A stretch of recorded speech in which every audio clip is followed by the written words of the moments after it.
con todos los presentes, espectadores y oyentes, y bueno, también para los que, bueno, se van a estar agregando. En primera instancia, bueno, me presento, mi nombre es Ángelo Jesús Cano Chávez, soy estudiante del quinto año de la Universidad Privada Norbert Wiener, soy también subdirector CPEM 2021, y también soy miembro del comité CEPRI, también de la asociación UNW perteneciente a la Universidad Privada Norbert Wiener. En primera instancia, ya luego de haberme presentado, y claramente también haberlos saludado a todos, en esta presentación lo que he recopilado es más generalizada, pero muy puntual a lo que un estudiante de medicina y que es lo mismo también a un interno y a un futuro serumista de medicina como tal, necesita. Ya que sabemos de que podremos hablar acá de fisiopatología, podríamos hablar de anatomopatología, histología y demás, y etcétera, etcétera, y sobre todo también de avances tecnológicos y también biomédicos sobre justamente la entidad que en este caso vamos a abarcar. Pero en este caso, obviamente también por raras del tiempo, lo he hecho de lo más puntual posible y que así como algunos de repente tengo entendido de que aquí van a ser oyentes algunos estudiantes de medicina que de repente no han llevado todavía cirugía general y otros que ya lo han llevado y otros que de repente ya están internados. Entonces, la forma en la cual he recopilado este tema de la apendicitis aguda es de justamente de una manera puntual y que obviamente se puede integrar el tema y los conceptos de esta misma para obviamente tu práctica o de repente también para tu futuro examen que puedas tener porque es algo muy puntual. No obstante, y al final también voy a mostrar la bibliografía usada y que sobre todo también voy a recomendar la bibliografía específicamente, señalando en esa misma lista de bibliografía que he usado. Y entonces, sin más dilación, y nuevamente saludando a todos los que se van agregando, dando inicio con, bueno, unas pequeñas palabras en realidad muy bonitas que justamente me llegué a encontrar por parte de los libros que justamente he utilizado, que por ejemplo, en esta frase dice, lo que pretendemos lograr con el tratamiento de la apendicitis no es salvar a la mitad de los pacientes, ni a 4 de 5 casos, sino a todos ellos. Y esto lo dijo justamente McBurney, alrededor de los 1500, del año del siglo XVI, por ejemplo. Y esta otra frase, un poco más bonita, aunque muy bueno, obviamente ya por así decirlo, en esos tiempos no se sabía muy bien la verdadera utilidad, o mejor dicho, función o posible función del apéndice, ya que por mucho tiempo ha sido considerado como un remanente embriológico nada más, que específicamente el apéndice no tiene posiblemente ninguna función importante, esencial para la vida humana como tal, y por eso en sus tiempos se realizaba hasta apendicectomía profiláctica, o sea, se hacía una apendicectomía, obviamente por vía abierta, ya que en esos tiempos la laparoscopía, bueno, no era su boom en su momento, ahora sí, y ha mejorado muchísimo mejor la sobrevida, el pronóstico y obviamente con otras características de la hospitalización de los pacientes en el posoperatorio, por ejemplo.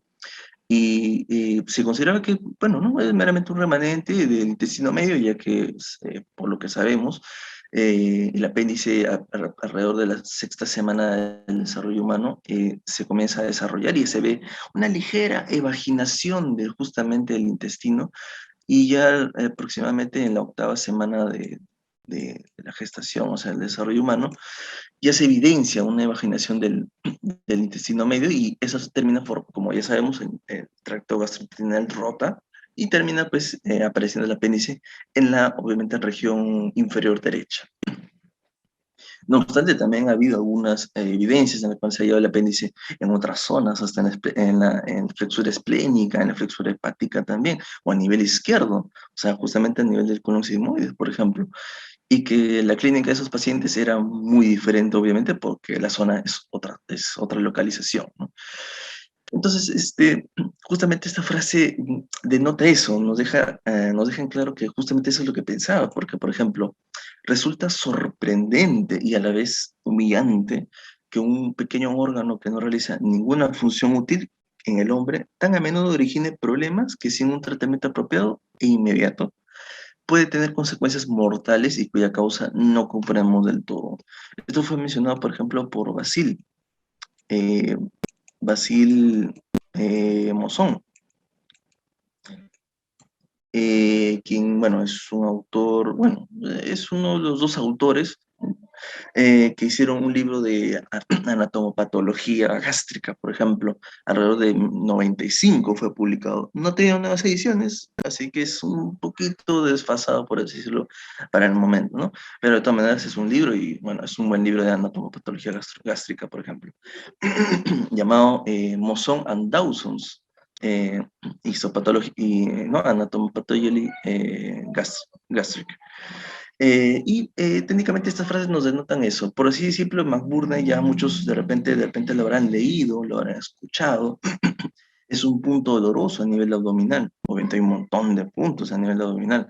Este es uno de los puntos más clásicos que justamente el doctor McBurney logró identificar y bueno, obviamente se le puso como conmemoración su apellido, justamente este punto clínico. Y hablando un poquito, muy, muy breve también de la historia del apéndice, ya que en su momento no se le conocía, no se le consideraba como, bueno, ¿no? Algo útil en la vida humana.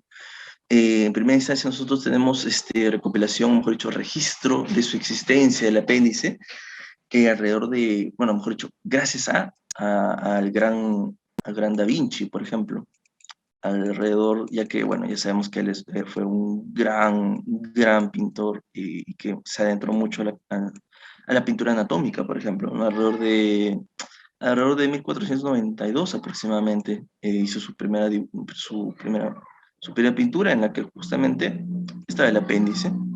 Y luego fue otro que también mostró, aclaró su existencia, fue la Carpi, si mal no me equivoco, se llamaba Bengueriano da Carpi, y mucho más, y como ya lo conocemos como el padre de la anatomía humana, era Vesalius finalmente. Finalmente fue Vesalius quien, bueno, obviamente con su gran popularidad que también ganó, Vesalius logró dejar en claro que sí existe un apéndice, pero no sabemos qué utilidad tiene, no sabemos qué realiza, qué función tiene. Pero obviamente, como ya más cerca a nuestra época, se logró especificar qué posibilidades funcionales tiene este apéndice, ya que no de por sí todo no es un remanente nada más intestinal.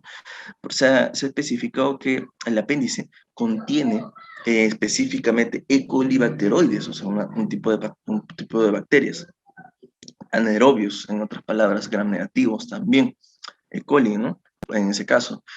Y que justamente esto se halla en el apéndice. Y estas son las llamadas, y que creo que mejor lo pongo entre comillas, en verdad, porque a veces de repente puede haber una confusión, considerarlas buenas y demás, pero lo más destacable es de que supuestamente se haya, en esta zona del apéndice se hallan justamente estas bacterias, entre comillas, buenas.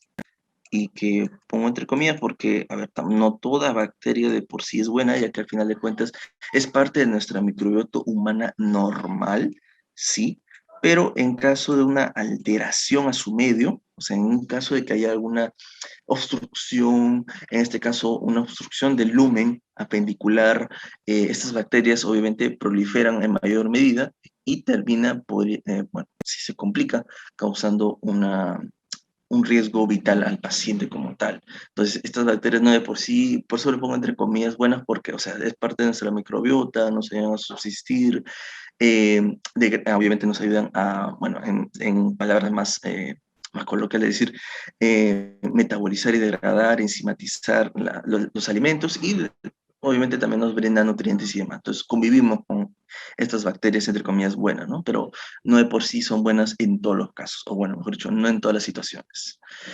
Entonces, este es uno de los funciones que se le ha atribuido de repente al apéndice, porque justamente al contener estas bacterias, entre comillas, buenas, se ha hallado que en pacientes que hayan padecido colitis ulcerosa, un tipo de enfermedad inflamatoria intestinal, Se ha visto que los pacientes que, bueno, poseen, o sea, todavía tienen la presencia del apéndice, hay una una menor tasa de recidiva de esta enfermedad, de esta entidad patológica, y que también brinda también posibilidad de que el tratamiento, que cuando se haga tratamiento de la colitis ulcerosa, pueda bueno, pueda mejorar con mayor rapidez o con mayor tasa de probabilidad de que se mejore el paciente.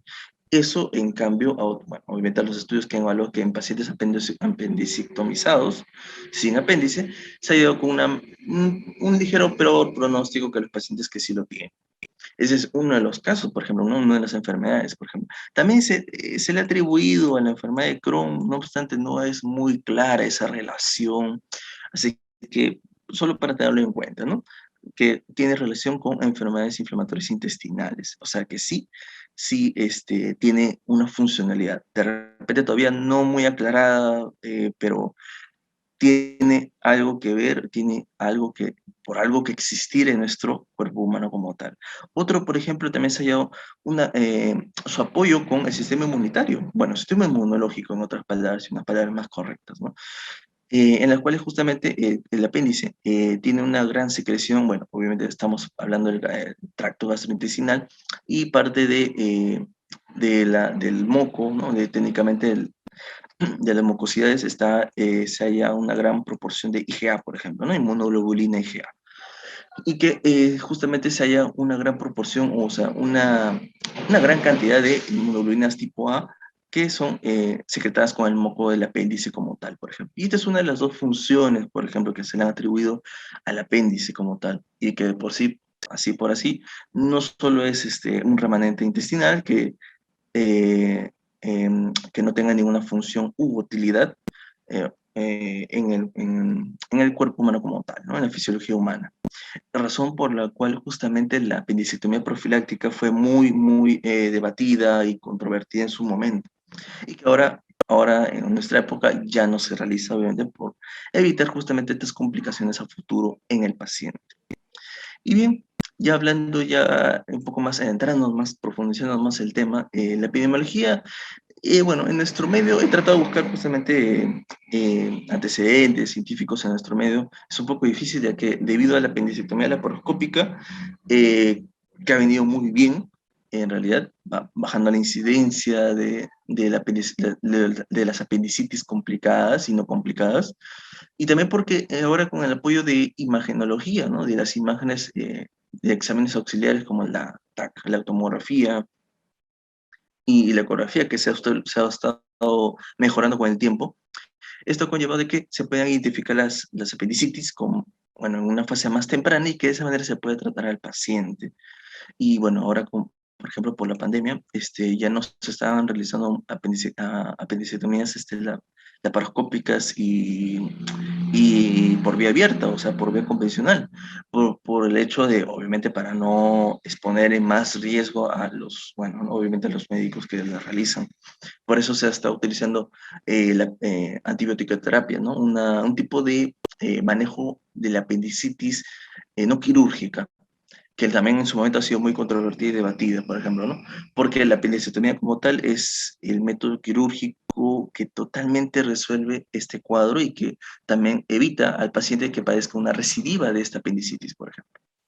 Entonces, este es un estudio que fue en 2013, sí, ya sé, es que es bastante antiguito, en verdad, ya tiene más de 5 años de antigüedad, que fue realizado justamente en Perú, porque lo que estaba buscando es tratar de buscar antecedentes científicos justamente en base a la epidemiología, pero específicamente en nuestro medio, porque eso nos va a ayudar a entender un poco más, de repente eh, conocer un poco más de la incidencia, de repente la prevalencia, y en qué grupos etarios es más frecuente en nuestro medio, claro, porque no es lo mismo traer de repente un estudio que fue realizado en España o en Australia, porque es otro medio sociocultural, ¿no? Y otro medio demográfico, que por lo tanto puede estar relacionado a múltiples otros factores, que por ejemplo, una de las causas y que ya lo veremos en un momento más adelante, de la apendicitis también se ha relacionado, por ejemplo, al consumo de frutas.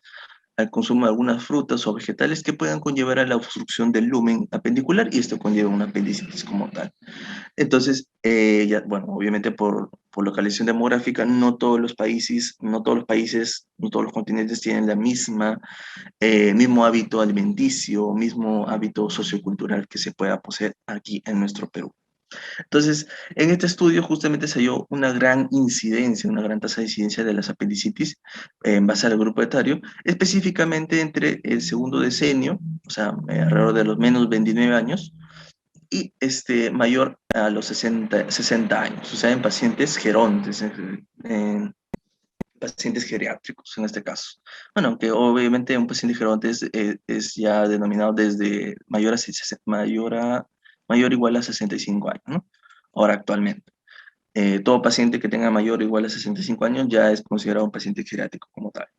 Y que por lo tanto hay que, obviamente, hay que prevenir, obviamente, sus complicaciones como tal de ese mismo estado en el que se halla el paciente. Entonces, en este estudio, bueno, se realizó de manera muy puntual que en base a los departamentos también, el departamento con mayor tasa de incidencia de la apendicitis fue Madre de Dios, por ejemplo. Y obviamente bueno, entre las mismas edades, entre los mismos grupos etarios que se mencionó, menos de 29 años y mayor a 60 años.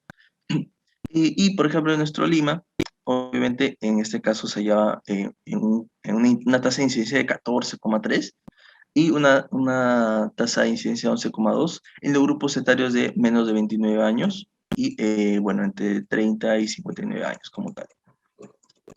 Ese es, por ejemplo, para tener en cuenta de qué tan presente, qué tan frecuente es la incidencia de esta apendicitis en nuestro medio como tal. Este es otro estudio justamente realizado específicamente en Chile, en realidad, en la cual se hizo un estudio bastante largo, en realidad, por el hecho de que se buscó, mejor dicho, se hizo un estudio en el cual se utilizaban estos medios de inspección clínica y también de exámenes auxiliares para poder identificar la apendicitis de una manera más rápida, de una manera más frecuente o de una manera más específica en realidad. Porque tenemos, por ejemplo, mejor dicho, el método de evaluación clínica, por ejemplo, el método de la ecografía o también llamada ultrasonografía, el método de la TAC, la tomografía computarizada, y otros métodos que, bueno, no sería no sería prioridad para mencionarlos justamente en esta ponencia. Ya que el método que en gran en una gran frecuencia, mejor dicho, en una gran probabilidad que ha ayudado a poder identificar una sospecha de apendicitis y ayudar al diagnóstico más rápido y de una manera más específica, fue la tomografía bueno, en una gran diferencia en realidad. Justamente este es el color verdecito y bueno, con puntos de un triángulo como tal. Y que justamente este es un estudio pues, que se realizó de manera prospectiva desde 2011 hasta 2016 y de esta manera evidenciando de que la TAC es el estudio más específico y que más ideal, en otras palabras también, que nos puede ayudar a identificar, o mejor dicho, a realmente a diagnosticar una apendicitis como tal en un paciente que de repente tenemos una sospecha, que tenemos una duda, de repente una duda diagnóstica, debido a que el paciente, ya bueno, nosotros ya sabemos de que todos aquí debemos saber de que en medicina no todo sale, no, el paciente no viene como el libro, ¿no? El paciente puede venir con un síntoma y también puede venir con un síntoma diferente. Un paciente con apendicitis puede venir con una disuria, puede venir con una urgencia miccional, y que ya veremos más ahorita en un momento por qué podría haber estas variaciones del cuadro clínico en un paciente con apendicitis. Y hasta ha habido algunos casos de apendicitis, las cuales ni siquiera era una apendicitis, por ejemplo. Entonces, justamente estas variaciones clínicas, estas variaciones del cuadro clínico, llevan a que posiblemente se pueda hacer un diagnóstico erróneo de la apendicitis como tal. Entonces, justamente el método más adecuado en la práctica clínica que se ha evidenciado fue la tomografía como tal. y que es la que ayudó a identificar y también obviamente a liberar las dudas diagnósticas en un paciente como tal que tenga apendicitis o con sospecha de la apendicitis como tal.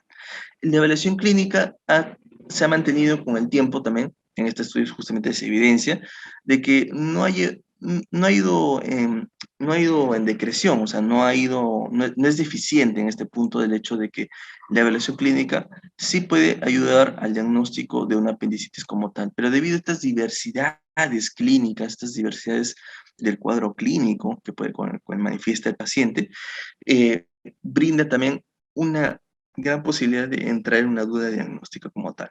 Y la eco, bueno, también ha tenido un menor porcentaje de identificar una sospecha de apendicitis de una manera certera como tal. Y es así como se ve justamente en la línea roja como tal, que bueno, es mucho menor, un porcentaje mucho menor que la evaluación clínica como tal. Y bien, entonces, ya entrando un poco más a este punto de la apendicitis, a esta entidad clínica, vamos a hablar del apéndice de una manera muy general. En primera instancia, recordar de que su irrigación del apéndice depende de bueno, de la arteria mesentérica superior, por ejemplo, ¿no? Vamos a hacer un diagrama acá, arteria mesentérica superior. Ya sabemos de que se origina debajo bueno, un poquito más debajo del tronco celíaco como tal. La arteria mesentérica superior tiene su rama que es la arteria iliocólica como tal. Iliocólica, vamos a ponerla así. Y que la arteria iliocólica tiene también su rama, obviamente llamada como tal, la rama apendicular como tal. Bien. Y obviamente su drenaje venoso, bueno, no hay mucha diferencia en los nombres, obviamente ya sabemos de que en una grandes partes de la anatomía es casi idéntica, en la cual su drenaje venoso se basa en la vena apendicular, que viene a formar la vena ileocólica como tal, y que de la vena ileocólica termina formando, o bueno, mejor dicho, drenándose hacia la vena mesentérica superior. Y nosotros ya sabemos por anatomía de que la vena mesentérica superior termina confluyendo con apoyo de la vena esplénica en la vena porta como tal. Y ¿y por qué lo menciono? Obviamente también porque hay una parte que es importante mencionar, ¿no? La vena porta termina formándose por la vena esplénica. Y como digo, ¿por qué lo menciono? Porque es importante debido a que hay algunos casos de apendicitis en la complicación de la apendicitis que conlleva a comprometer el hígado. ¿Por qué? ¿Por qué? Porque justamente este apartado del el drenaje venoso y la irrigación que tiene. Por ejemplo, si hay una apendicitis, hay posibilidades, de algunos casos se ha reportado de que la apendicitis puede manifestarse con ictericia. Y ya sabemos que la ictericia se puede hallar con mayor frecuencia en otras entidades clínicas. Entonces, esto nos puede conllevar a una duda diagnóstica con mucha más probabilidad de que de repente nos alejemos del diagnóstico. Al final, le pongamos otro diagnóstico al paciente en vez de la apendicitis, que es lo que en realidad lo está aquejando y, bueno, está en un futuro amenazando el riesgo vital del paciente como tal. Entonces, este es justamente la razón por la cual lo menciono. Otra cosa es que, por ejemplo, el apéndice también se puede obstruir, su luz apendicular se puede obstruir debido a tumores, de repente. Uno de los más frecuentes bueno, en esta localización, no es el más frecuente entre los tumores del tracto gastrointestinal, pero el más frecuente allá en esta zona es el tumor carcinoide. Y que este tumor carcinoide termina obstruyendo la luz apendicular y esto conlleva una apendicitis como tal. Entonces, ya sabemos que todo tumor puede llegar, si es que no se trata a tiempo, a hacer una metástasis. ¿Y dónde haría la metástasis este paciente? Bueno, este tumor. Obviamente esto lo sabemos por el drenaje venoso como tal, ¿no? Entonces el drenaje venoso al final confluye ¿en dónde? En la vena porta. ¿Y la vena porta dónde va? Al hígado, ¿no? Y el hígado puede ser el órgano a la cual se va a hacer esta metástasis, este tumor carcinoide posiblemente. Y obviamente, bueno, si una metástasis llega al hígado, que bueno, es uno de los órganos más frecuentes donde se hace metástasis, otros tipos de tumores también, bueno, obviamente puede conllevar a una morbilidad muy crónica en el paciente. Entonces, por otro lado, esta es una de las variaciones anatómicas más frecuentes del apéndice, porque el apéndice obviamente aparece, mejor dicho, se origina y se halla, se evidencia en, en el ciego como tal, ¿no? En el ciego hay una evaginación, una elongación ahí, que es meramente el apéndice como tal. Y este apéndice puede estar, bueno, puede estar orientado en a diferentes direcciones. Puede ser retroilial, o sea, detrás del hilio, de la válvula ileocólica, iliocecal, atrás de la válvula iliocecal. Puede estar anteilial, o sea, delante de la válvula iliocecal. Puede ser pélvica, o sea, que la punta se oriente hacia la pelvis como tal. Puede ser subcecal, o sea, debajo del, bueno, del ciego como tal. Puede estar retrocecal, que es la manera más frecuente de hallar el apéndice como tal. Entonces, estas orientaciones diferentes, pueden conllevar a una clínica diferente también. Un ejemplo, y es una de las frecuentes porque, por ejemplo, esta variación pélvica de la punta del apéndice cuando está orientada bueno, a una punta pélvica, puede conllevar a que el paciente pueda padecer un dolor a nivel testicular en caso del varón, por ejemplo, del testículo, porque el dolor puede estar referido, puede estar diferido en este punto. Otro punto puede ser retroiliar. La de retroiliar está asociado a una clínica de un cuadro, un cuadro de ito, por ejemplo. El paciente puede referir urgencia miccional, puede referir también disuria, por ejemplo, lo cual nos puede alejar al diagnóstico de verdad que el paciente, pues obviamente lo está quejando, por ejemplo. El retrocecal es la más frecuente y que también la retrocecal está asociada a que el paciente refiera, algunos casos, no todos, un dolor lumbar. Entonces, estas variaciones de la orientación del apéndice puede conllevar a una diversidad del cuadro clínico que en verdad nos pueda alejar del diagnóstico de verdad como tal, que es la apendicitis como tal. Entonces, hay que tener en cuenta esto de estas variaciones anatómicas, estas variaciones de la orientación del apéndice, porque puede conllevar a que de repente, si un paciente viene con urgencia miccional disuria, nosotros de repente lo diagnosticamos con una ITU y que obviamente no es en la entidad patológica que está amenazando la vida del paciente, sino que es una apendicitis. Entonces, hay que tener en cuenta estas posibles diversidades del cuadro clínico debido a que hay estas posibles variaciones anatómicas también. Y ahora, pero cuál es la causa más frecuente de una apendicitis? De una manera muy resumida, vamos a evidenciarla de esta manera. Vamos a dividir en dos grupos etarios grandes, gigantescos, que van a ser los niños, pediatría, y los adultos en general. ¿Bien? Ahora, ¿cuáles son la etiología más frecuente en este punto? En niños y se ha estudiado mucho, es la hipertrofia folicular apendicular como tal, o también llamada también hipertrofia folicular, perdón, hipertrofia de los folículos de Rose. Que justamente estos folículos se hallan obviamente a nivel del lumen, bueno, cerca de esta unión del apéndice y del ciego como tal, donde se origina el apéndice. Y al haber esta hipertrofia conlleva pues obviamente a que se cierre la luz apendicular y al cerrarse pues obviamente forma una obstrucción y esta obstrucción lleva pues obviamente a la apendicitis como tal. Y que ya veremos también cómo es su fisiopatología de una manera muy puntual. Y en adultos, la causa o la etiología más frecuente son los fecalitos, también llamados apendicolitos, también llamados coprolitos, y ese es como sinónimos también de este tipo. ¿Qué son los fecalitos? Son una pequeña masa sólida, obviamente de materia de desecho a nivel, pues obviamente intestinal del cuerpo humano como tal.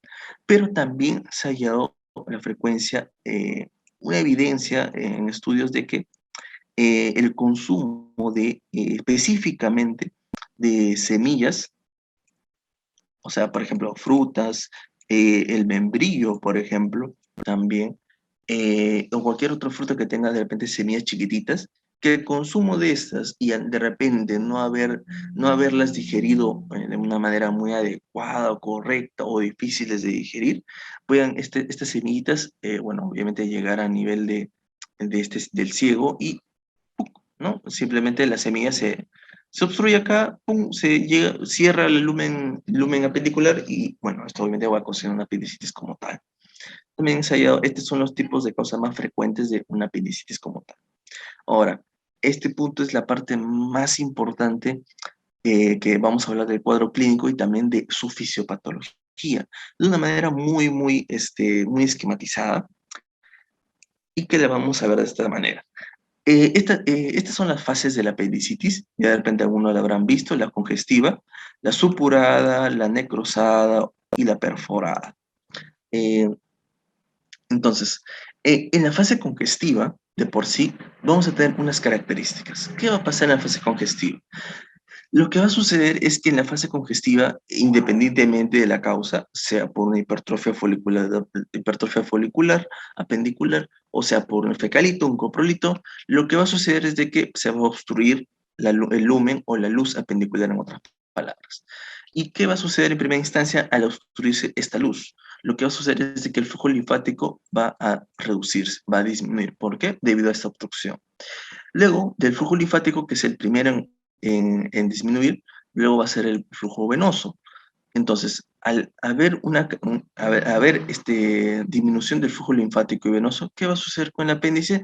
Se va a inflamar, obviamente. No está drenando sangre, el flujo linfático está obstruido, no pasa tampoco linfa. Entonces, ¿qué va a pasar con el apéndice? Se va a hinchar, en otras palabras, unas palabras más coloquiales. Se va a inflamar. Entonces, al inflamarse, ¿qué va a suceder? Se va a incrementar el tamaño. Al incrementarse el tamaño, nosotros sabemos por anatomía de que todo órgano a nivel de tracto gastrointestinal, en la gran mayoría posee, pues obviamente, una capa serosa, ¿no? Una capita bien pegadita que forma, por así decirlo, la capa más exteriorizada del órgano como tal. ¿Y qué es la capa serosa? La capa serosa de por sí sabemos de que es, eh, es técnicamente es el peritoneo visceral como tal. O sea, es un tipo de capa formada también por el peritoneo visceral. Entonces, ¿de qué nos sirve saber esto? Obviamente porque el peritoneo visceral técnicamente contiene, obviamente, fibras simpáticas. ¿Qué fibras simpáticas tiene el peritoneo visceral? Tiene fibras tipo C.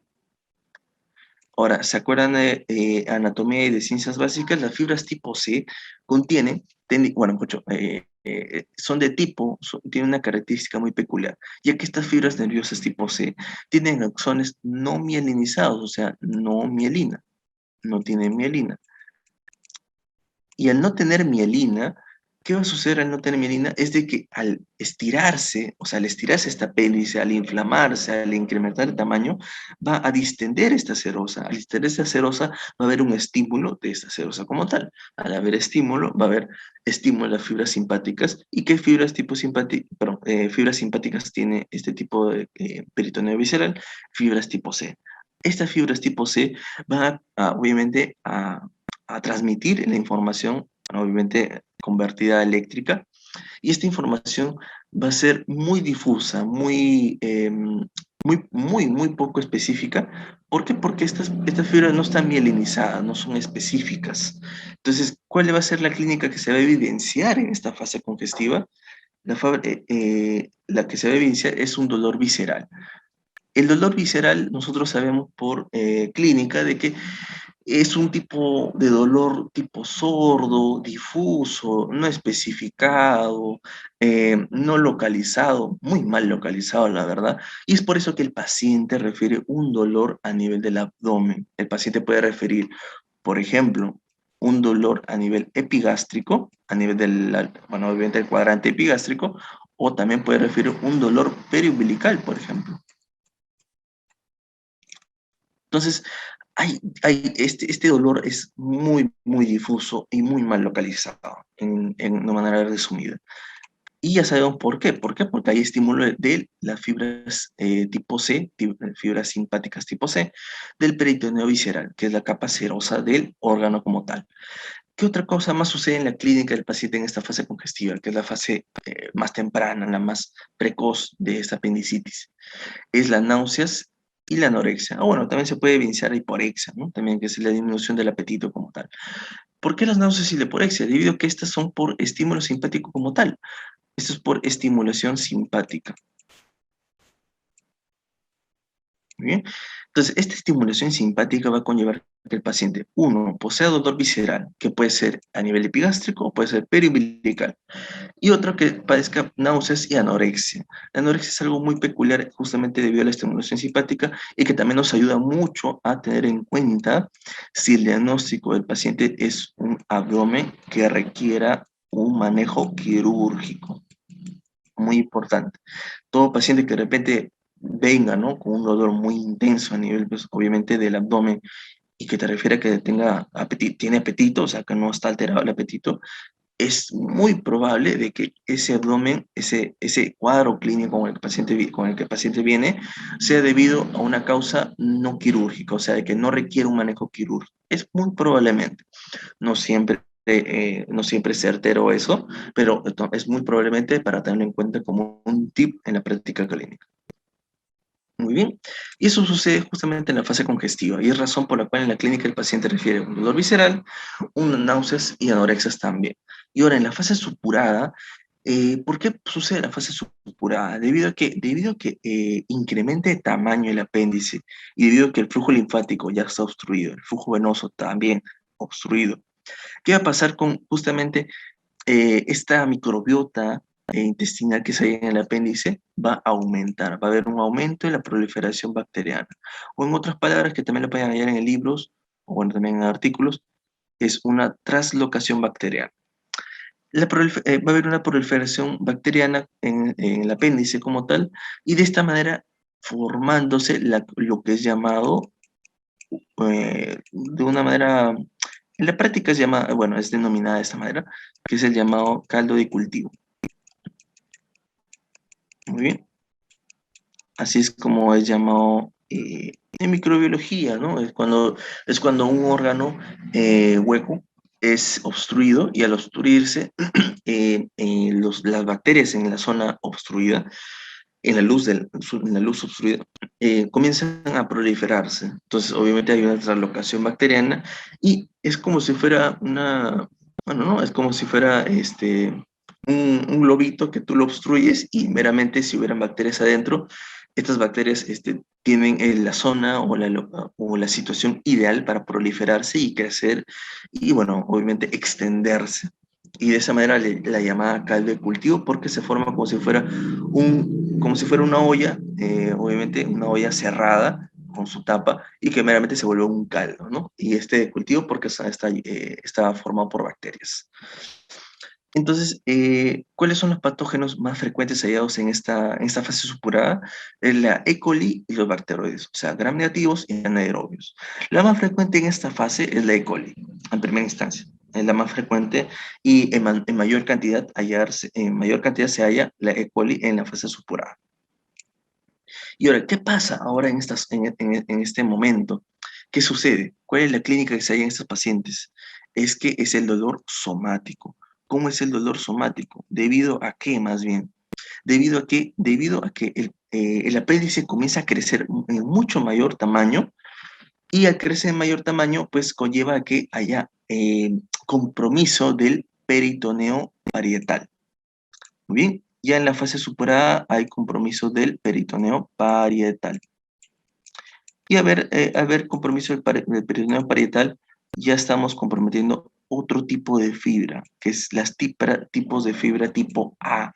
La fibra de tipo A contiene, bueno, en sus acciones contiene mielina. Al contener mielina, la transmisión de la información es muchísimo más rápida. Entonces el dolor somático es más localizado, para tenerlo en cuenta.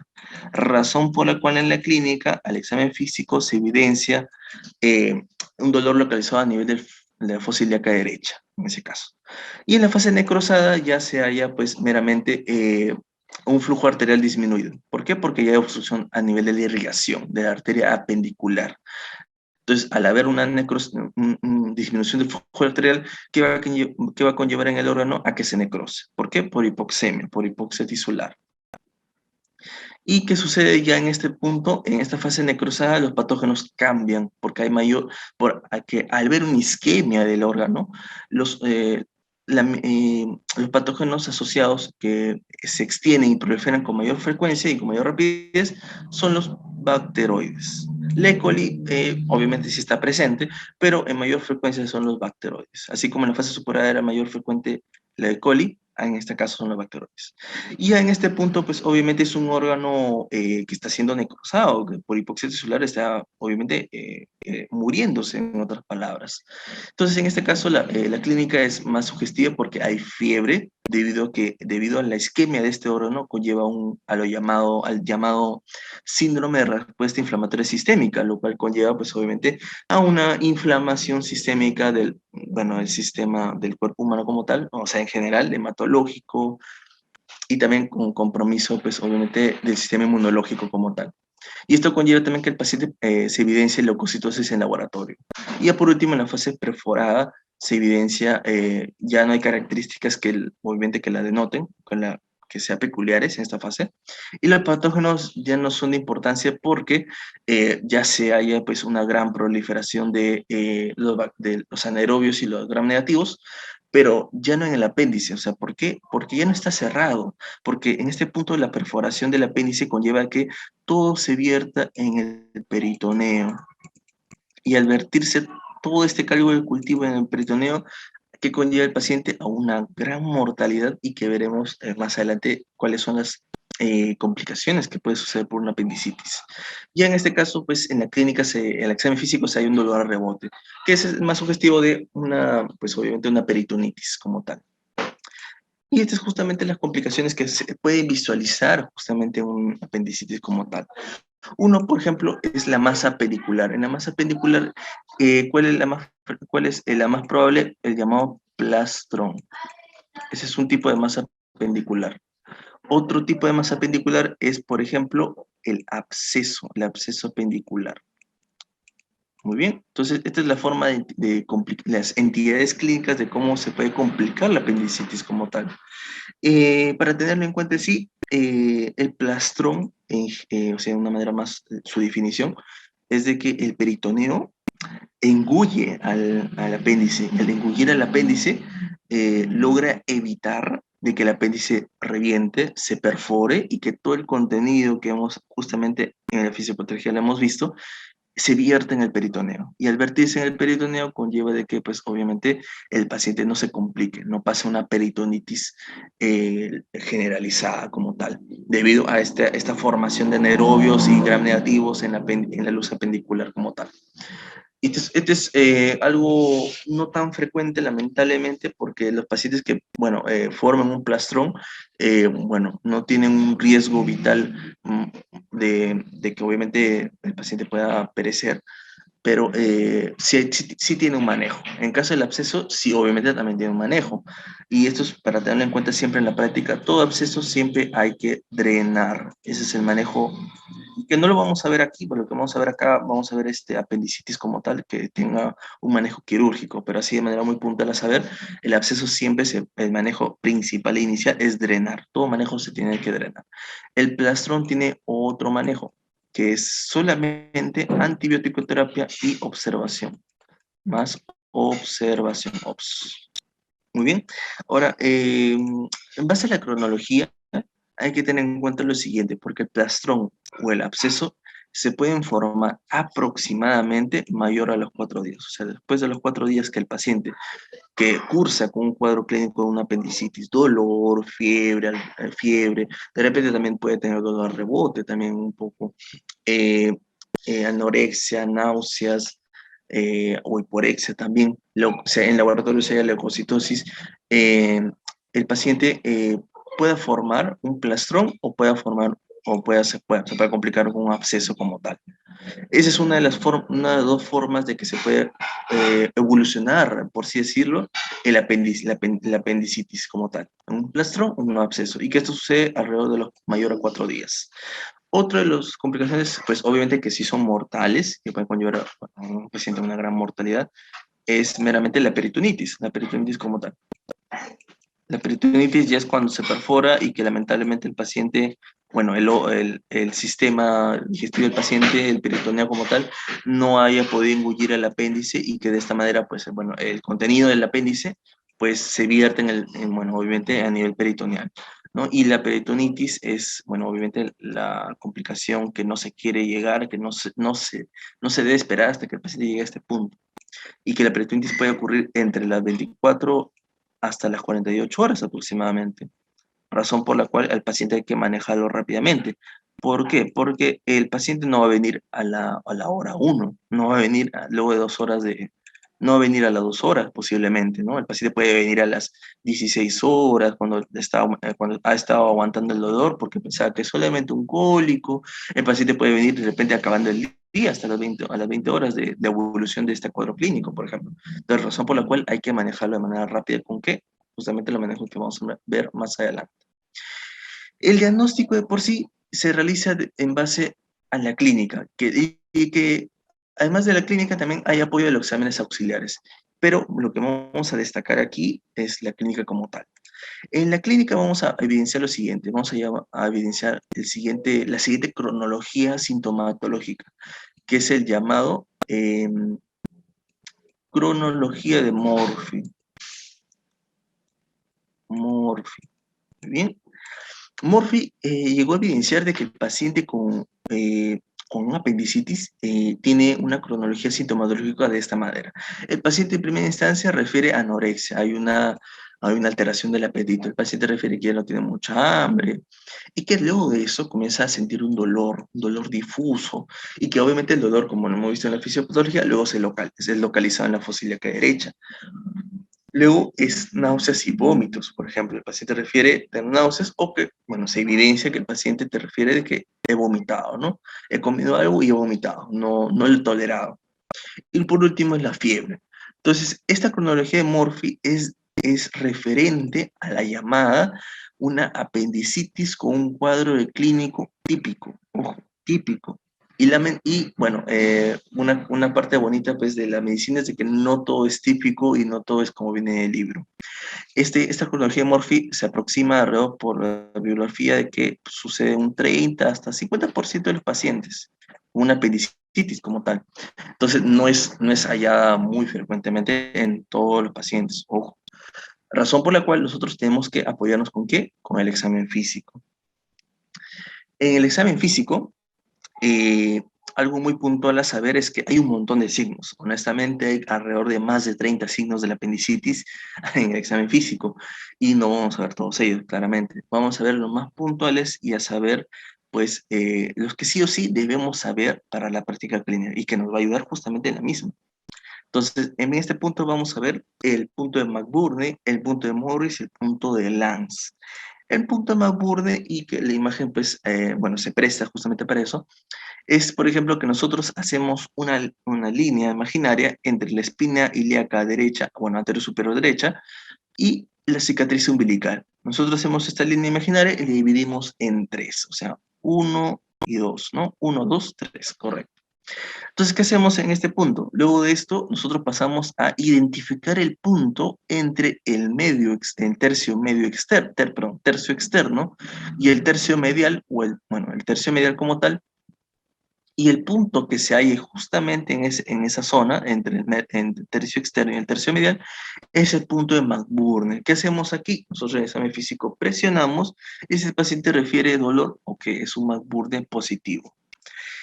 El punto de Morris se halla justamente ahí al costado, por así decirlo, del punto de McBurney, porque el punto de Morris se halla entre el tercio medio y el tercio interno de la línea imaginaria que hemos trazado, y el punto de Morris se halla en esta zona, justamente.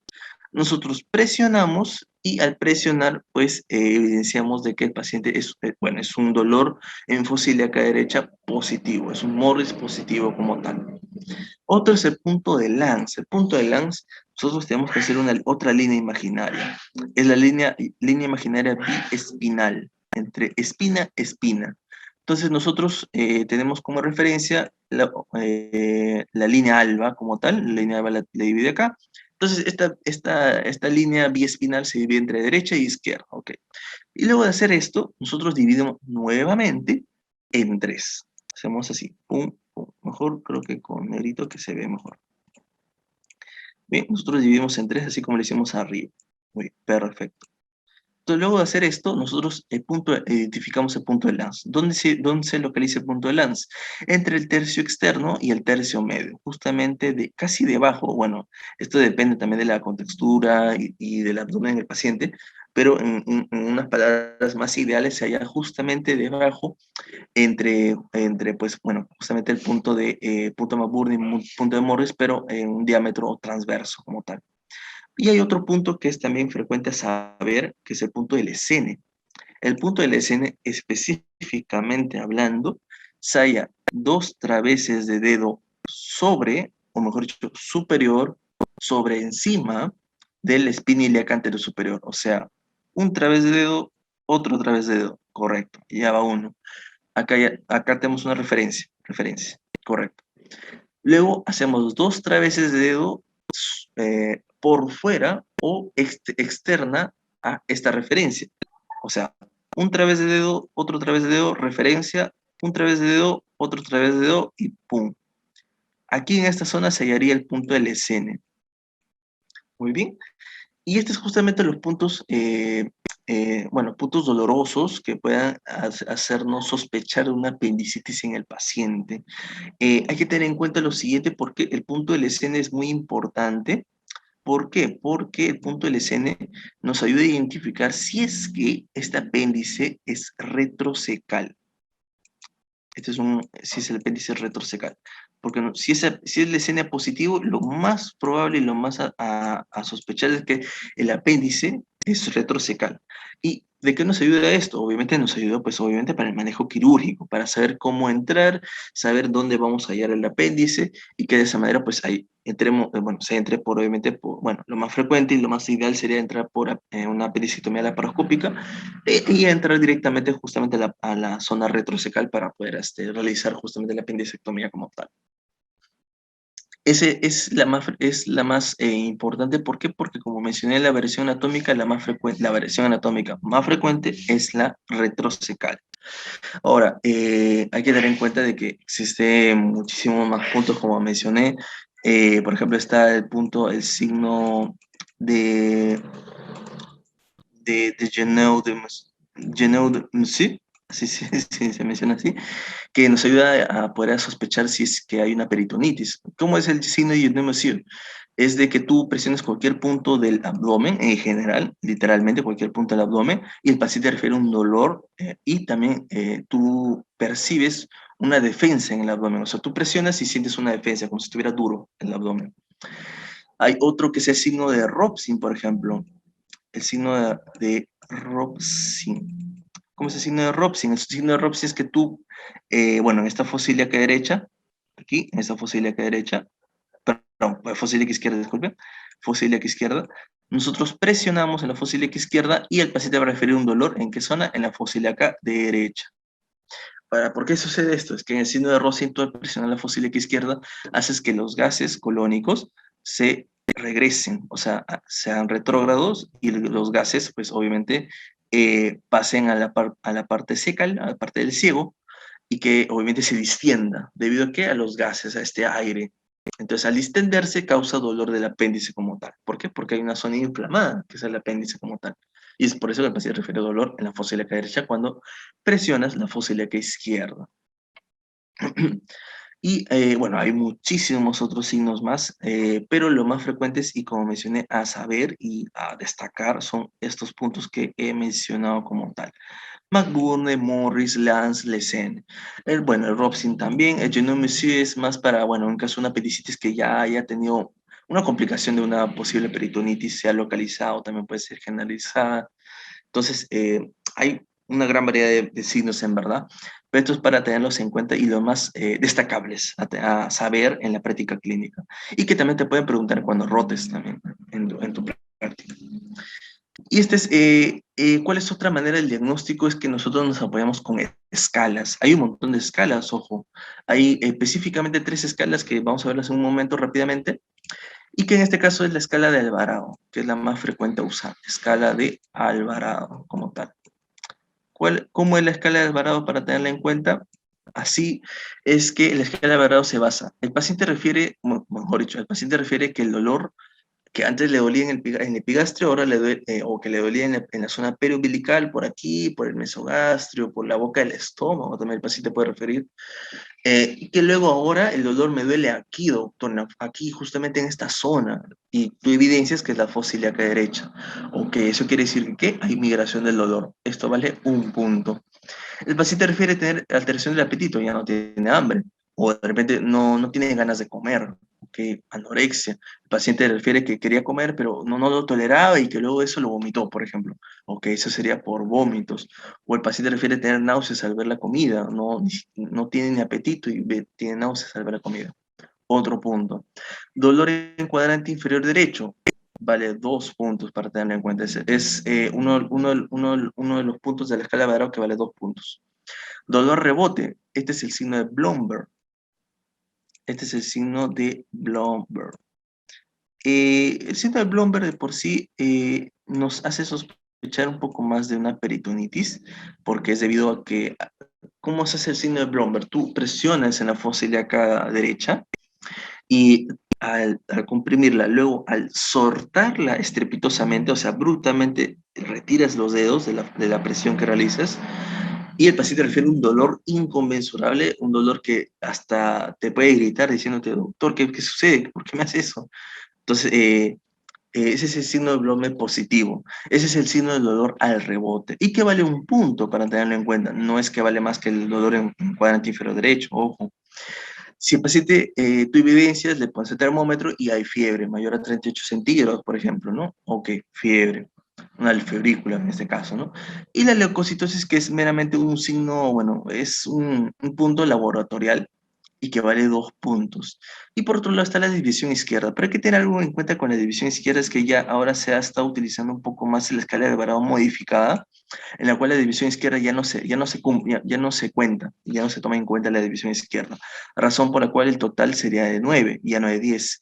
Pero de todas maneras hay que tener en cuenta que la división izquierda es cuando tú hayas una leucocitosis y que encima en el laboratorio, o sea, ¿no? En el perfil de inmunológico de leucocitos, polimorfonucleares y demás, tú hayas un aumento de los polimorfonucleares o hayas un aumento de los abastonados como tal. Ese es en caso de una desviación izquierda. Muy bien, eso para tenerlo en cuenta. No obstante, como mencioné, ya no se usa mucho en la escala de Barrow modificada. Más bien se descartó totalmente la desviación izquierda. Y ahora, ¿qué hacemos con este puntaje? Por ejemplo, si el paciente tiene un puntaje 1 a 3, hay que buscar otra causa abdominal, porque es muy probablemente que eso no sea una apendicitis. ¿Muy bien? Otra causa. Hay un montón de diagnóstico diferencial, por ejemplo, en niños lo más frecuente es que posiblemente sea una adenitis mesentérica. Esta es parte del diagnóstico diferencial, por ejemplo. Adenitis mesentérica, ¿ya? Es en caso de niños, por ejemplo. En caso de, de adultos, posiblemente es probable que sea una enfermedad inflamatoria intestinal también. Enfermedad inflamatoria intestinal. Muy bien. Esa es una de las posibilidades, por ejemplo. ¿Bien? Y que también puede vivir con una clínica, pues obviamente en dolor en fosa ilíaca derecha, por ejemplo. Y en mujeres, si hay que tener un poco más de consideración aquí, y es que en mujeres hay una gran posibilidad de un dolor en fosa ilíaca derecha. Un ejemplo y que hay que descartar y que recomiendo totalmente a toda mujer en edad fértil que vive con un dolor en fosa ilíaca derecha, realizarle una beta-HCG, una prueba de beta-HCG, porque puede ser un embarazo ectópico. Muy bien. este embarazo ectópico se puede hallar a nivel de trompas, a nivel, pues, obviamente, de trompa, en este caso, si el dolor es fosílica derecha, sería un embarazo de trompa derecha, ¿no? Un embarazo ectópico, por ejemplo. Otro puede ser un quiste, por ejemplo, un quiste ovárico que se ha torcido o que se ha roto, por ejemplo, un quiste ovárico. Otro, por ejemplo, es el endometrioma, en la cual es una endometriosis en ovario. Entonces hay una gran posibilidad de mujeres que hay que tener muy en consideración si es que tú en la clínica, tú en el examen físico evidencias de que no parece una apendicitis, ¿no? Entonces hay que descartar estas otras posibilidades. Pero ¿qué sucede eh, si es que el puntaje sale de 7 a 10? O bueno, en otro caso 7 a 9, ¿no? Como mencioné. Lo que se realiza es más una laparotomía exploratoria. Perdón, se hace una apendicectomía sí, pero se hace una apendicectomía en que, si es que, obviamente, si es que te hacen un establecimiento que sí tiene un laparoscopio, se hace una apendicectomía laparoscópica. Pero en otro caso sí es que no posees una laparoscopia en el establecimiento, es una apendicectomía, obviamente, por vía abierta, ¿no? Convencional, en otras palabras, la clásica. Muy bien. Y en caso de que el paciente se haya de 4 a 6, es el momento de más duda diagnóstica porque es un problema debido a la escala, porque en 4 a 6 es de duda, es de sospecha, sigues en sospecha, no has especificado nada, no es certero no es certero en realidad, no te dice que es una apendicitis, no te dice que no lo es, o sea, no te dice ni que sí ni que no lo es. Entonces, ¿qué sucede en el 4, cuando el puntaje es de 4 o 6? Lo que sucede es de que nosotros tenemos que apoyarnos con exámenes auxiliares. En este caso sería una TAC o una ECO. ¿Bien?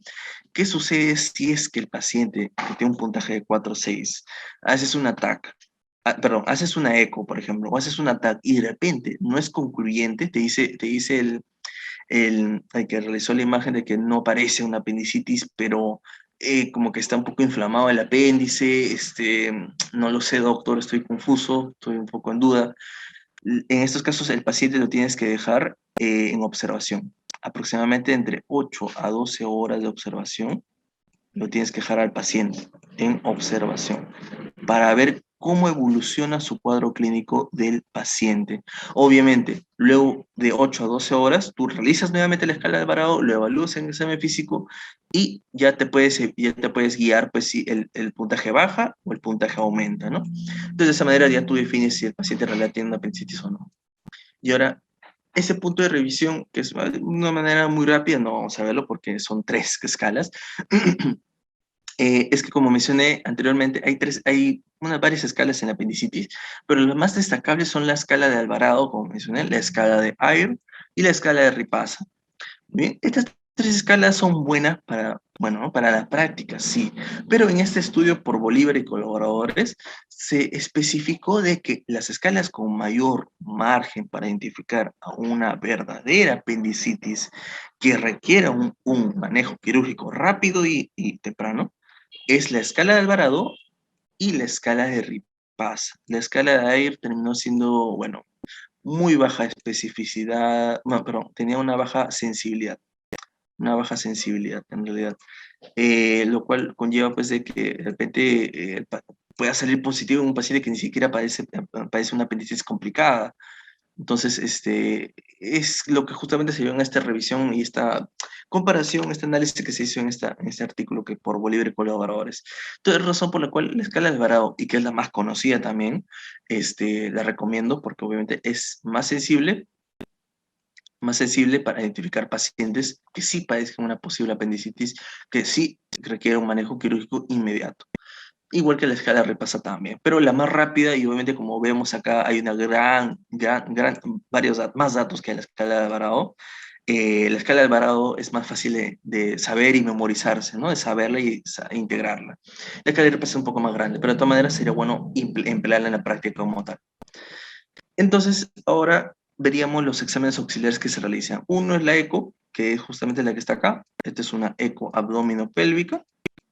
Abdominopélvica. Uy.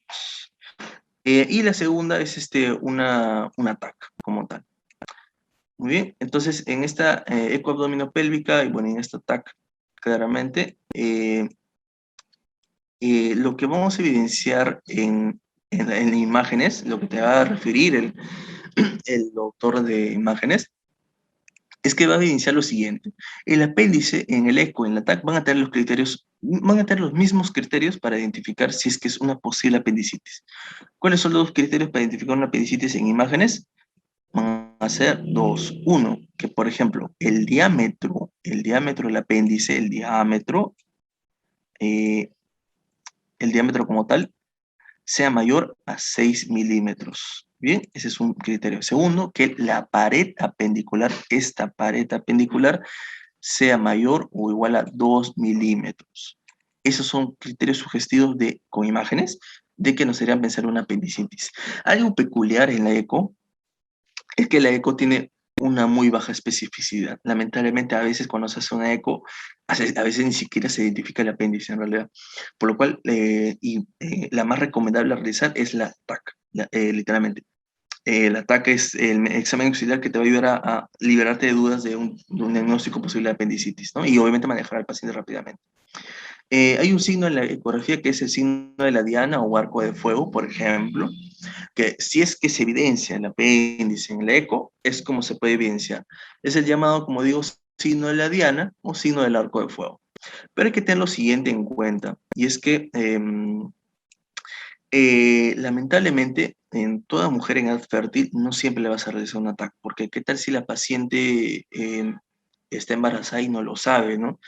¿Qué tal si está en la segunda semana de gestación y no lo sabes porque es la segunda semana de gestación y la beta-HCG a veces sale positivo recién en la cuarta semana, por ejemplo? Entonces, ¿qué tal es una paciente, pues obviamente sexualmente activa, sin métodos anticonceptivos y que, bueno, nos refiere a un dolor en fosa ilíaca derecha? Y como mencioné, ¿qué tal si es un embarazo, ¿no? Ectópico, ¿no? Está embarazada, pero tiene, ¿y qué tal si está embarazada y tiene una apendicitis? Lamentablemente una mujer embarazada no le vas a poder poner, no, más recomendable es no exponer la radiación, o sea, no un ataque, sino que lo más frecuente realizar y más fácil de realizar es una eco. Y como mencioné, es la menos específica, a veces ni siquiera se evidencia el apéndice. Entonces, ese es un punto de criterio médico a realizar, pero hay que tenerlo en cuenta de todas maneras. Una eco, en caso de una sospecha de apendicitis, la vas a realizar a toda mujer en edad fértil. Bien, eso es como criterio médico, eso es lo más recomendable a realizar. Y la TAC con contraste es la más precisa y es la que le vas a realizar a todo paciente, obviamente adulto, ¿qué más? Varón o niño también, si es que de repente tiene una clínica muy sugestiva de apendicitis, por ejemplo. Y obviamente, si es una mujer en edad fértil que le haces una eco, en la eco ni siquiera se evidencia el apéndice, no, lamentablemente no se evidencia, ¿qué realizas? Pues obviamente pasas a hacer una TAC, ¿no? Lamentablemente tendría que ser así. Pero no obstante, no una TAC. Hay un método un poco más, que causa menos radiación a la paciente, que es la resonancia magnética. Muy bien. Entonces, hay que tener en cuenta este tipo de flujograma, por así decirlo, ¿no? Una eco se le hace realizar a toda mujer en edad fértil, correcto. Si es que la eco es negativa, si es que la eco es negativa, vas a hacerle una resonancia magnética, porque no queremos ponerle mucha radiación a la paciente, porque no, obviamente no queremos complicar la vida, no causar algún tipo de estragos al bebé, ¿no? Al futuro recién nacido. Entonces, obviamente, eso es en caso de una eco, ¿no? En caso de una mujer en edad fértil. Ya, no obstante, ya en casos graves de que no se, en la resonancia magnética te diga negativo encima, lo cual es muy poco probable, ya obviamente pasa a ser un ataque con contraste. Pero hay que tener en cuenta lo siguiente y que puede ser motivo de exámenes en algunos de ustedes, en caso de exámenes de clase o de, bueno, también puede ser NAM, y recintado, es de que hay algunos casos de que han puesto de que cuál es el método diagnóstico más preciso o más fiable de una apendicitis, es la TAC con contraste, es la más fiable, hay que tenerlo en cuenta. Y por último pasamos al tratamiento. En el tratamiento, de una manera muy puntual posible, lo he integrado, lo he resumido, porque podría hablar de repente de forma de cuál es la incisión de McBurn, incisión de Rocky Davis, etcétera, etcétera, pero no es la idea es más que se integre la idea, que se integre la idea de una apendicitis y cuál es su manejo. Muy bien, entonces en este punto pues evidenciamos que en caso de una apendicectomía simple, la apendicectomía simple se va a realizar en base también a la base del apéndice, o sea, ¿qué tal está la base? ¿La base está bien? ¿La base está mal? ¿La base se ve necrosada? ¿La base de repente se ve muy edematizada? ¿Se ve con mucho absceso? ¿ok? Entonces va a depender de cuál va a ser el manejo quirúrgico. Si esa es una apendicectomía simple y la base se halla íntegra, o sea, se ve bien la base pendicular, se hace una sutura, bueno, mejor dicho, se cierra a muñón libre, o sea, se hace una sutura a muñón libre. Si la base del apéndice está dañada, se hace una sutura que es llamada la jareta invaginante, en la cual es como que el apéndice, bueno, obviamente extraído, entonces en el ciego se va a evidenciar algo así como un pequeño orificio en la cual se va a hacer una jareta invaginante, en la cual es como si tú suturaras para adentro. ¿Muy bien? Bueno, y listo, ¿no? Ya se cierra, ¿no? Se hace una sutura como tal. En caso de que el paciente, bueno, lamentablemente sea complicado y haya hecho una peritonitis, el manejo es el siguiente, y es diferente a la apendicectomía simple. En la apendicectomía simple a veces se puede dar antibióticos, pero preoperatorios, o preoperatorios. Y solamente se da una dosis en realidad, sea un antibiótico preoperatorio. Y también depende también de en qué fase, qué severidad del cuadro clínico sea el paciente. En caso de la apendicitis, perdón, de la peritonitis, sí o sí se hace una apendicectomía, pero sí o sí se hace algo adicional. ¿Por qué? Porque es una peritonitis. Y luego obviamente se da antibiótico-terapia, que obviamente la antibiótico-terapia se va a basar para obviamente atacar dos tipos de patógenos, ¿no? Como hemos visto en la fisiopatología, son gram negativos y anaerobios como tal. Son los patógenos más frecuentes hallados en estos, debido a una apendicitis como tal. Muy bien. Entonces, obviamente nosotros tenemos que abarcar estos antibióticos. Un ejemplo de antibióticos a darle sería, bueno, los más habituales en realidad, sería la Ceftriaxona, ceftriaxona, más metronidazol para atacar anaerobios como tal. Esos son los más frecuentes para brindar o administrar al paciente. Muy bien, entonces, en caso de la peritonitis, ¿qué se realiza, no? Va a depender de qué tipo de peritonitis sea. ¿Es una peritonitis localizada o es una peritonitis generalizada? En caso de una peritonitis localizada, se hace un drenaje. O sea, se pone un dren en la zona de la fosa ilíaca derecha, ¿no? O sea, acá está bueno, ¿no? La incisión que se le realizó, este es un dren, es el llamado dren de Jack Pratt, por ejemplo, Jackson Pratt, perdón. Muy bien, y que se deja el dren ahí para obviamente drenar todo el absceso, ¿no? Toda esta colección infecciosa en esta zona de la fosa ilíaca derecha. Hay que tener en cuenta que siempre todo absceso se drena, ¿no? Entonces, si la peritonitis generalizada se hace un lavado peritoneal, se lava el peritoneo con suero fisiológico como tal. Y por último, las masas apendiculares, como mencioné, plastrón o absceso, pues se va a tener que hacer una apendicectomía diferida. O sea, ¿cómo es una apendicectomía diferida? Se hace una apendicectomía dentro de las 4 a 6 semanas luego de estabilizar al paciente y que se identifique, se identifique que esa masa pendicular no conlleva un riesgo vital al paciente. Estas masas pendiculares son, por ejemplo, para el plastrón, simplemente, como mencioné, se da antibiótico-terapia, anteriormente lo mencioné, y en el caso de un absceso como tal, se hace un drenaje nada más. Todo absceso se drena, hay que tenerlo en cuenta siempre. Un dren, ¿no? Un drenaje. Y en plastrón solo se da antibiótico terapia para atacar justamente lo siguiente, ¿no? Como mencionamos acá, anaerobios y gram negativos como tal. Muy bien. Y eso es técnicamente todo en tratamiento de una manera muy resumida. Y también sería pues para finalizar la ponencia como tal. Estas son mis referencias bibliográficas como tal, de manera muy rápida. Y me parece, creo que vale destacarlo para el paciente, para los estudiantes que de repente están llevando recién cirugía o que les llaman la atención cirugía pero aún no la han llevado. Para los que no han llevado todavía y les llama la atención leer cirugía general, los que más recomiendo son la de Archundía y la de Martín, que son libros muy, muy generalizados, muy generales para cirugía que pueden ayudarte para entender un poco más las infecciones de sitio quirúrgico, preoperatorio, posoperatorio y etcétera. Ya los que son meramente de cirugía per se como tal, son estos tres, ¿no? El Schwartz, el Saviston y el Skandalakis. El más frecuente a destacar como tal y que recomiendo totalmente es el Skandalakis, que es muy bonito. Te habla desde embrio, desde anatomía, epidemiología, es bien bonito el Skandalakis, honestamente. Y también te ayuda a repasar anatomía también para tenerlo en cuenta. Muy bonito.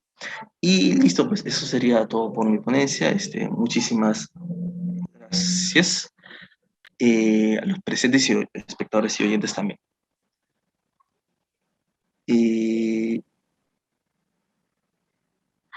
Allá, parece que tengo una preguntita. ¿Puedo...? Buenas noches, sí. Le leo, a ver, un momento, por favor. Sí, claro, claro. Doctor, ¿cómo se manejaría en un embarazo de 24 a 26 semanas? Correcto, muy bien. Es una buena pregunta. No toqué la parte de embarazadas porque es un tema mucho más extenso también para no a alargar mucho la ponencia. Bien, pantalla en blanco, correcto. Muy bien, si tenemos una paciente embarazada, por ejemplo, ¿no? Y que sí cursa con apendicitis y se identifica la apendicitis en base de repente a una ecografía, lo cual sería ideal, ¿no? Primero, bueno, como mencioné, ¿no? Una eco. Lamentablemente, si la eco es negativa, pues pasamos a una resonancia magnética. Ya lo más probable es que la resonancia magnética sea positiva. Ya, obviamente, en caso contrario, porque lamentablemente el apéndice en las embarazadas, la peculiaridad anatómica en las embarazadas es de que el apéndice puede cambiar de localización. Al, el apéndice tiende, en el embarazo, tiende a subir, o sea, técnicamente como que el apéndice tiende a cambiar de posición de una manera como si estuviera subiendo hacia el flanco derecho, por ejemplo. Entonces, en caso que la eco sea positiva, ok, se identifica la apendicitis y lo que se realiza es depende de la gravedad de la paciente embarazada. Por ejemplo, si la paciente embarazada tiene signos sugestivos de una peritonitis, es algo, bueno, obviamente que no deseamos tenerlo en la emergencia, y espero que tampoco no les toque y se les pueda manejar a tiempo. Si el paciente tiene un signo sugestivo de una peritonitis, se tiene que realizar una apendicectomía de emergencia. ¿Y cuál es lo complicado? Es que en el intraoperatorio, mejor dicho, las características de la operación como tal, puede conllevar a que la paciente pueda, por todo el estrés y demás, de manera muy resumida, puede conllevar a que pueda realizar un trabajo de parto. Por lo tanto, siempre hay que tenerlo en cuenta como consideración, así, de manera primordial. Tenga en cuenta que es una paciente embarazada y que tiene signo de peritonitis. No se realiza, ojo, tenga en cuenta de que no es que porque tengas signo de peritonitis ya vas a realizar una cesárea, vas a quitar al bebé, no, porque puede complicarse y demás. Eso depende en el intraoperatorio. O sea, en el intraoperatorio, como yo mencioné, la peritonitis puede estar localizada, o sea, puede estar localizada o puede estar generalizada. Eso, eso lamentablemente solo se puede evidenciar en el intraoperatorio, o sea, justamente cuando se ingrese por la paroscopía o se puede ingresar por vía abierta. Ojo, eso sí tengo que destacarlo, porque en caso de una paciente con signos de peritonitis, lo que se recomienda es una laparoscopía porque, bueno, causa menos complicaciones posoperatorias en el paciente, es la más recomendable realizar. ¿Y por qué otra cosa más? Porque en la laparoscopía tú tienes la posibilidad de adentrarte y al estar dentro con los trócares, bueno, una muy puntual son 3 trócares que como que ingresan con una camarita en la zona, y al ingresar tú puedes moverte, o sea, tú puedes mover la cámara y evidenciar de repente en dónde parte está el absceso, si es que hay una peritonitis en tal localización y demás, y de esa manera identificar si es que esta apendicitis se ha generalizado o se ha perforado meramente, o si es que hay alguna alteración a nivel del útero. Muy bien. Entonces, ese es un punto a destacar en la laparoscopía como tal. Entonces, en caso de una embarazada con peritonitis, con signo de peritonitis, lo que sí se debe realizar es una apendicectomía laparoscópica, como mencioné anteriormente, la más recomendable de realizar. Eh, en caso de que hay una peritonitis generalizada, uno de los criterios médicos a tener en cuenta es si es que ha comprometido al útero y al bebé. Ese es uno de los puntos, bueno, voy a poner el bebé aquí mejor. Muy bien.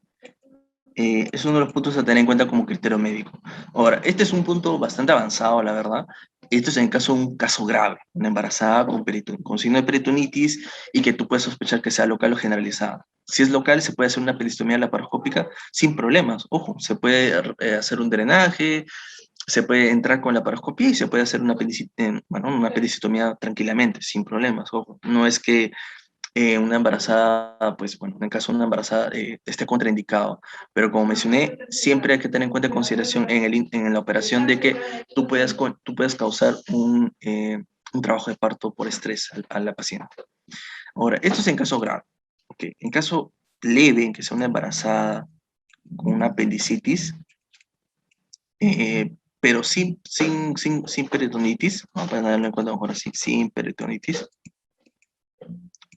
¿Bien? El manejo sí es simple, como mencioné, esto es esto es en el caso de una peritonitis. En caso de que es una apendicitis que no complicada, en la cual de repente está en la fase supurada o flemonosa o bueno, no, obviamente que no esté complicada, que no sea complicada una peritonitis, simplemente se hace una apendicitomía. Y como mencioné, la más recomendable es hacer una apendicitomía laparoscópica, la verdad. Se puede hacer, obviamente, en casos muy graves, en caso de que no tenga laparoscopio, bueno, no tienes de otra y hacer una apendicitomía por vía convencional, ¿no? No tienes de otra manera, porque sí o sí tienes que quitar la apendicitis. ¿Por qué? Y ahora, ¿por qué de repente puede que se te ocurra pensarlo? Hay algunos casos en los cuales la apendicitis puede ser manejada con antibióticos, y que es justamente la que se ha usado en la pandemia, porque obviamente, como mencioné, no querían exponerse en riesgo a los médicos que obviamente iban a hacer la apendicectomía. Entonces, ¿qué se hacía en caso de una apendicitis no complicada? No complicada, hay que tenerlo en cuenta, no complicada. A la paciente solamente se le da antibióticos, unos antiinflamatorios y listo.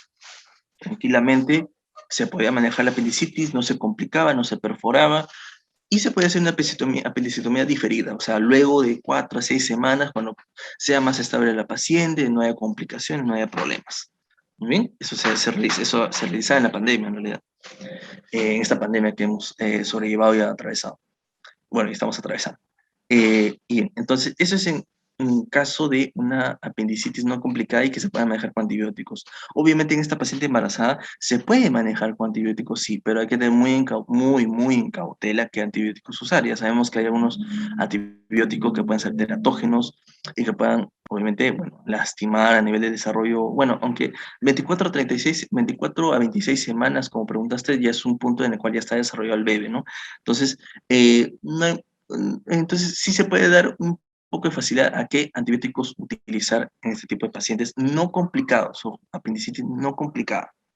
Pero en caso de que sí la apendicitis esté complicada, pero aún no haya hecho peritonitis, sí o sí hay que realizar una apendicectomía como tal.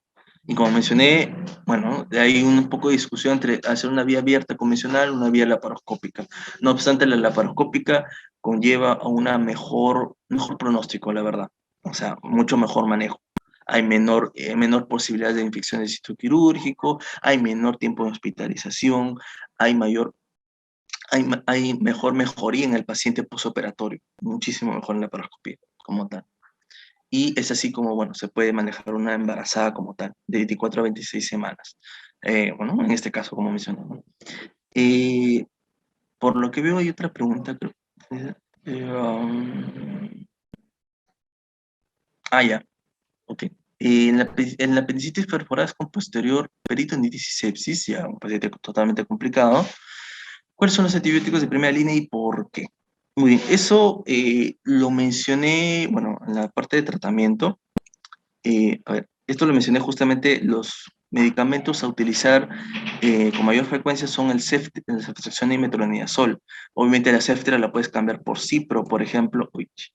Eh, o sea, como mencioné, y ahora, justamente respondiendo también el por qué, es que justamente eh, esta sepsis que tú mencionas, que justamente es debido, esta sepsis, bueno, es causada por esta peritonitis que termina siendo por este caldo de cultivo que se terminó extravasando en la cavidad peritoneal.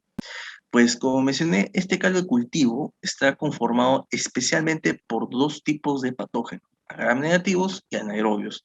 Gram negativos lo vimos que era la E. coli, en mayor frecuencia era la E. coli. No obstante, también hay, ojo, se ha evidenciado que también puede estar pseudomonas, fusobacterium en algunos casos también. Entonces, lo más frecuente a realizar es de que se dé un antibiótico profiláctico, o sea, preoperatorio a un paciente, como tú mencionas, que esté muy grave, que esté con peritonitis perforada, apendicitis perforada, peritonitis y sepsis. Lo más frecuente a realizar es de que se realice una antibioticoterapia profiláctica preoperatoria. ¿Qué se le da en el preoperatorio? Como mencioné, era ceftriaxona o más metronidazol. Obviamente, bueno, esperando que en este caso que tú mencionas un paciente bastante grave, se le puede estabilizar con antibiótico-terapia, fluidoterapia también, obviamente, pero obviamente, que, obviamente el paciente se puede estabilizar antes de la operación, porque esa es la idea, para que el paciente en la operación no haya complicaciones de mayor medida o mayor gravedad. Entonces, obviamente, si sabemos de que los patógenos más frecuentes hallados en una peritonitis, debido a que el contenido del apéndice se extravasa a la cavidad peritoneal, son la E. coli, gram negativos, y Fusobacterium, Bacteroides también posiblemente, son anaerobios, y en otro caso la pseudomonas también que se puede agregar en algunos casos.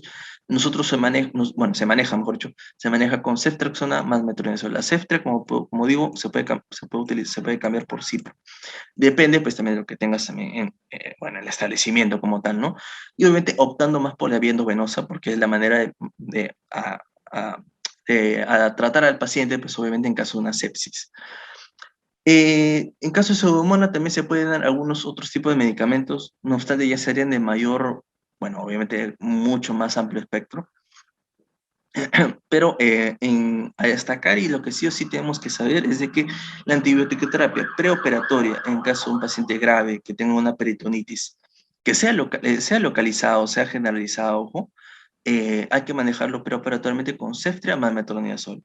Luego, en el postoperatorio, el médico, o sea, el cirujano, el que ha realizado la apendicectomía, o el lavado de cavidad peritoneal o el drenaje, va a optar por qué medicamento utilizar. ¿Por qué? Porque en el intraoperatorio el médico cirujano va a evidenciar, ¿no? Ok, está comprometido como mencioné, puede estar comprometido también el uréter, porque también puede haber una variación anatómica del apéndice que haya comprometido una perforación a nivel del uréter y esto haya inflamado el uréter también, por ejemplo. Puede haber comprometido la vejiga también, que también está en la zona pélvica, y etcétera. Entonces, ese es más un tema más intraoperatorio, porque justamente en el intraoperatorio tú ves meramente qué zonas están inflamadas, qué zonas están comprometidas. Entonces, eso para tenerlo en cuenta en caso de una peritonitis, pues con gran gravedad, como mencionas. No obstante, el lavado de cavidad peritoneal es a destacar si es que es una peritonitis generalizada. ¿Okay? En el lavado de cavidad peritoneal, nosotros totalmente lo que se intenta es totalmente limpiar totalmente la cavidad peritoneal para que así no haya ningún resto de absceso y que este absceso pueda causar una posible sepsis a futuro debido a que no se limpió adecuadamente, no se hizo una técnica quirúrgica adecuada, en este caso, en un caso de un paciente con apendicitis perforada, con peritonitis generalizada, claro. ¿Bien? Y bien, ¿no? Eso es en caso como respuesta a lo que mencionas, el por qué, porque obviamente los patógenos asociados son gram negativos, anaerobios, como mencioné, puede ser E. coli a la cabeza, pseudomonas por otro lado, y anaerobios como Fusobacterium o Bacteroides. Entonces la idea es justamente atacar justamente estos patógenos que obviamente hayan causado este tipo de peritonitis y que esto haya conllevado a una sepsis del paciente. Por lo que veo, hay otra pregunta por oh, ya. Ana Lucía. Ok. En la fase supurada, además del dolor somático, ¿hay algún otro hallazgo resaltante en la clínica? Mm, en realidad, lo más resaltante, lo más destacable en la fase supurada, que es posterior a la congestiva, es el dolor, es el dolor somático. Este dolor somático es el más destacable en realidad. ¿Por qué? Porque lo que destaca es de que si el paciente te refiere en una fase temprana, ¿no? Doctor, hace 8 horas me ha dolido aquí a nivel periumbilical, ¿no? Por acá, ¿no? En la zona de boca del estómago también te puede referir. Eh, y no tengo hambre, doctor, me he ni siquiera almorzado, ¿no? y ahorita tengo náuseas, ¿no? Parece que quiero vomitar. Eh, y cuando tú le haces justamente en examen físico la palpación, bueno, mejor dicho, la presión, bueno, palpación y presión a nivel del fosa ilíaca derecha, el paciente refiere que sí, doctor, me duele ahí y bastante, ¿no? Entonces tú haces todo lo que mencioné, el examen físico, haces una escala de Barado, correcto. Entonces, esa es una manera de cómo en la fase supurada, en la segunda fase, como tal, lo más destacable evidenciar en la clínica es meramente el dolor somático localizado en la fosa del cuadrante inferior derecho, ¿no? Fosa ilíaca inferior derecha, ¿no? Fosa ilíaca derecha. Lo más destacable. Otra cosa en la clínica que puede de repente aparecer justamente en la fase supurada, a lo mucho sería de repente que el paciente sí vomite estrepitosamente. A lo mucho. ¿Por qué? Porque ya hay compromiso, como mencioné, el peritoneo parietal, y esto puede comprometer pues, que el paciente, las náuseas y vómitos sean mucho más graves y que el paciente termine haciendo arcadas, ¿no? Y si, bueno, obviamente si llegó a consumir algo ese mismo día en la mañana como desayuno, lo puede terminar vomitando también, algunos restos alimenticios, ¿no? Pero lo más destacable es literalmente el dolor somático, el dolor localizado en la fosa ilíaca derecha, es lo más destacable. Como mencioné, puede de repente agravarse las náuseas y vómitos, pues se puede padecer arcadas debido a esta estimulación simpática muy considerable, muy grave, como tal, debido a, pues, obviamente, a la inflamación del apéndice como tal. Ya. Hay estudios que mostraron que el aumento de resistencia a la cefalorina relegando a Alexander, sí, ya. ¿Ok? Relegando estas a su desuso, se recomienda el uso de primera en una quinolona a dosis plena, generalmente el cipro asociado a una cobertura anaerobios como el metro. Sí, esos estudios es cierto. Lamentablemente, bueno, en realidad la resistencia a antibióticos es una realidad, en la verdad. Eso ha conllevado a manejar de otras maneras a los pacientes. Justo mencioné la cipro, porque también se puede manejar de esa manera. No obstante, ¿cómo decirlo? Es que ten en cuenta justo lo que mencioné. Eh, Hay guías, hay manejos diferentes para cada paciente, pero lamentablemente no todo paciente es el mismo. Ese es el punto. Ese es algo que no se puede saber. Hay pacientes que con un antibiótico, que en este caso, como mencioné, lo más habitual a usarse en una peritonitis, sea localizada o generalizada, es Ceftriaxona más metronidazol. Eh, no obstante, como mencioné, también la cipro también, pero el hecho de que, como decirlo así, el manejo estándar, por así decirlo, en caso de una apendicitis que se ha perforado, que se ha hecho una peritonitis, es Ceftriaxona más metro, ¿no? Obviamente, como mencioné, se puede manejar con otros antibióticos, claro, pero ¿cuál es la idea? Es que la idea es de que ataquemos a los patógenos que sabemos que son los causantes de esta peritonitis, porque son los que se hay en una apendicitis, que son gram negativos y anaerobios, como mencioné. Entonces, eh, está bien, está muy bien, me parece genial, la verdad, que hayas hecho esa pequeña revisión bibliográfica de estudios, porque es verdad, hay resistencia justamente a cefalosporinas. Ya, bueno, por eso justamente se han hecho cefalosporinas hasta de quinta generación, por ejemplo, porque se ha estado tratando de hallar un mejor antibiótico con el paso del tiempo. Lamentablemente, bueno, nada te dice de que dentro de una década o 2 décadas también sean resistentes a quinolonas, por ejemplo, ¿no? Entonces, el punto, como mencioné, es el tratamiento estándar general, o sea, es el tratamiento estándar general. No obstante, en la práctica clínica, obviamente tú vas a hallar una gran diferencia, una gran variabilidad, una gran diversidad de manejos a los pacientes. Una, como mencionaste, justamente con la quinolona, que en este caso sería una cipro, y que también se puede usar con apoyo de la metro, en realidad, también, para obviamente cubrir todos estos tipos de patógenos que están asociados justamente a esta peritonitis como tal, que se en la apendicitis como tal. Eh, y sí, y bueno, está bien, ¿no? En realidad sí está bien. No obstante, como mencioné, este solamente, como lo destaqué, es solamente el tratamiento estándar, o sea, es el tratamiento que en caso de alguien te pregunte, ¿no? Así, de repente un colega que de repente que tiene un paciente pues con una apendicitis, el tratamiento estándar es ceftriaxona metro. En caso, y eso es otra cosa a acotar, es de que cuando se hace una apendicectomía, siempre se va a mandar a anatomopatología, o sea, se va a mandar a anatomopatología para que, bueno, ¿no? Haga sus estudios correspondientes y que de repente, pues el anatomopatólogo te dice, sí, sí era una apendicectomía, vino por fecalitos, evidencias, etcétera, etcétera, etcétera. Correcto. Pero en otros casos, cuando se hay un absceso, o sea, una peritonitis localizada, y si hay una colección de un absceso en esa zona, se hace un drenaje, y ese drenaje luego se lleva a cultivo, ojo. Y luego del cultivo, obviamente se va a mandar a hacer un antibiograma y evidenciarte qué patógeno está asociado justamente, bueno, a ese absceso, ¿no? A esa zona infectada.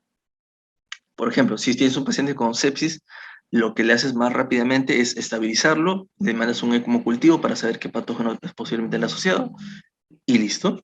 Tú evidencias a qué patógeno es el asociado, y tú haces bueno, obviamente haces un tratamiento antibiótico específicamente para ese tipo de patógeno. ¿Por qué? Porque tú tienes el antibiograma. Porque ¿qué tal si tienes una pseudomonas resistente a cefalosporinas y a quinolona, ¿no? Esas de pseudomonas bien graves, ¿no? Bien difíciles. Entonces, ¿cómo sabes tú de que tu quinolona o que tu cefalosporina está surtiendo efecto, ¿no? Porque tú tienes que hacer un cultivo obviamente de una zona circundante, porque si hay un absceso, le das un cultivo del absceso, si hay una sepsis, le das un cultivo, y de esa manera pues evidenciar qué patógeno está asociado y también su antibiograma, que eso es lo importante, el antibiograma, para saber si es que el patógeno que está asociado, que está causando este problema, pues es resistente a a algunos antibióticos y cuáles no, para tú obviamente brindar los cuales no es resistente. Esa es la idea justamente con también el hecho de la apendicitis. Y bueno, no, está bien, muy bien el hecho, gracias por tu acotación, porque bueno, es cierto el hecho de realidad la resistencia a antibióticos en verdad.